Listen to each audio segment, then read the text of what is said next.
Welcome back to another quick guide. Today, we'll walk you through how to use iPhone split screen. Since iPhones don't natively support true split screen multitasking, like on iPods, you can use a third-party app to achieve a similar effect. Here's how to do it with a split screen app.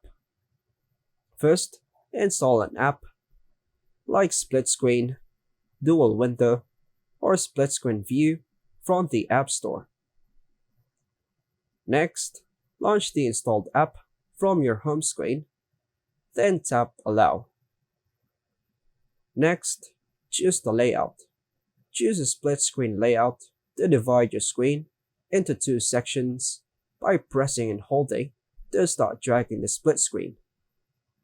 Next, open Apps and Websites.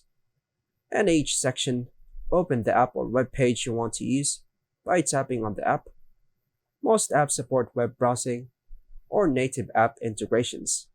For example, you can browse the web on one side while watching a video on YouTube on the other.